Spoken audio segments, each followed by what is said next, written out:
प्रदेश में चल रही डॉक्टर्स की हड़ताल पर मंथन करने के लिए आज राज्य मंत्रिपरिषद की बैठक बुलाई गई। मुख्यमंत्री अशोक गहलोत की अध्यक्षता में बुलाई गई इस बैठक को बुलाने का खास मकसद रहा कि सीएम ने पहले दिन से जो सख्त कदम उठाए उस पर मंत्रिपरिषद के सदस्यों की भी सहमति ले ली जाए और अब तक हड़ताल से निपटने के लिए जो कदम उठाए गए हैं उनकी जानकारी भी मंत्रिपरिषद के सदस्यों को दे दी जाए, जिससे कि जनता में सरकार की जो अड़ियल रवैये की छवि बनी है उसको कुछ हद तक साफ किया जा सके। मंत्रिपरिषद की बैठक में चिकित्सा एवं स्वास्थ्य मंत्री इमाउद्दीन दुरुमिया ने मंत्रिपरिषद के सभी सदस्यों को बताया कि सरकार यहाँ के चिकित्सकों को केंद्र के समान ही वेतन भत्ते दे रही है। केवल समझौता लागू करने में जो परेशानी आ रही है वो 264 वरिष्ठ चिकित्सकों की है जो कि रिटायरमेंट के नजदीक हैं और पिछले समय से ही लाभ लेना चाह रहे हैं, जो संभव नहीं है क्योंकि ये पॉलिसी मैटर है जो चेंज करते ही अन्य विभाग के कर्मचारी भी उसकी मांग रख सकते हैं। बैठक में मुख्यमंत्री ने सभी सदस्यों को कहा कि वे अपने प्रभाव में आने वाले चिकित्सकों से बैठकर बातचीत करें और उन्हें वास्तविक स्थिति समझाने की कोशिश करें। लेकिन बैठक के बाहर चिकित्सा राज्य मंत्री राजकुमार शर्मा ने कहा कि सरकार वार्ता के लिए तैयार है लेकिन झुकने के लिए नहीं।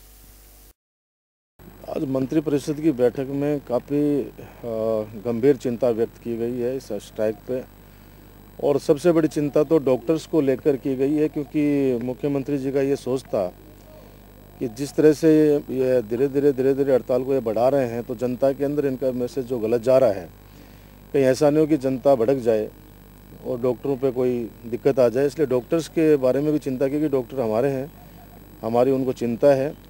वहीं बैठक में सरकार द्वारा किए जा रहे प्रयासों के संबंध में भी जानकारी दी गई, जिसमें बताया गया कि सरकार रेलवे, बीएसएफ और सेना और ईएसआई तथा निम्स और महात्मा गांधी मेडिकल कॉलेज के चिकित्सकों की सेवाएं लेकर काम कर रही है, लेकिन वे मानते हैं कि इससे पूर्ति नहीं हो सकती। चिकित्सा राज्य मंत्री डॉक्टर राजकुमार शर्मा ने आज भी चिकित्सकों से काम पर वापस लौटने की अपील की। हम तो एक बार पुनः अपील करना चाहते हैं उनसे, क्योंकि उनकी जो मांग थी केंद्र के समान जो वेतन की, मैं आज आपके सामने बताना चाह रहा हूँ कि केंद्र के समान जो वेतन का मामला था वो केंद्र के समान ही वेतन उनको कर दिया गया है। ये पूरा हम आपको दे भी देंगे इस चीज़ का कि जब पेमेंट की जब बात होगी, सरकार ने अधिकांश बातें उनकी मान ली है, तो सिर्फ वो एक जो टाइम बाउंड प्रमोशन की जो बात कर रहे हैं वो न्याय संगत नहीं है।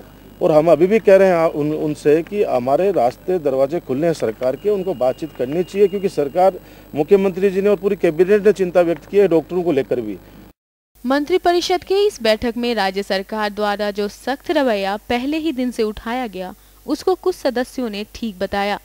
राज्य मंत्री मुरारी लाल मीणा ने सीएम से कहा कि सरकार को अपना रवैया सख्त ही रखना चाहिए।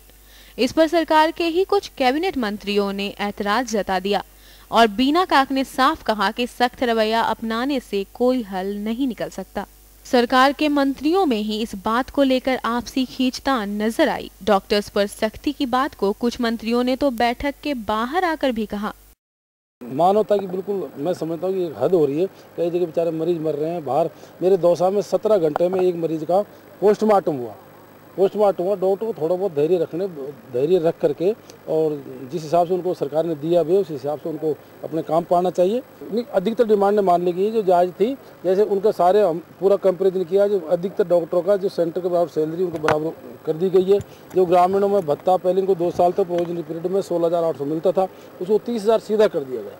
राज्य सरकार चिकित्सकों की हड़ताल को समाप्त करवाने की बजाय अब डॉक्टर्स में ही फूट डलवाने के प्रयास में जुटी है। सरकार का कहना है कि डॉक्टर्स के अलग अलग प्रतिनिधि बातचीत के लिए आते हैं, इसलिए सभी मुद्दों पर एक राय नहीं बन पाती। वहीं मेडिकल टीचर्स जो चिकित्सकों के समर्थन में हड़ताल पर उतरने वाले थे, उनको भी अभी तक किसी तरह से मान मनोवल कर काम करवा रही है।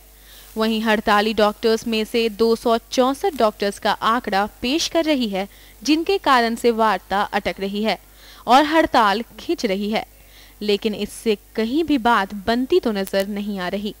आम जनता जरूर इलाज से दूर होती जा रही है और केवल एक ही प्रार्थना करती नजर आ रही है कि हे भगवान अब काम पर लौट आओ। TV 99 के लिए जयपुर से दुर्गेश एन भटनागर की रिपोर्ट।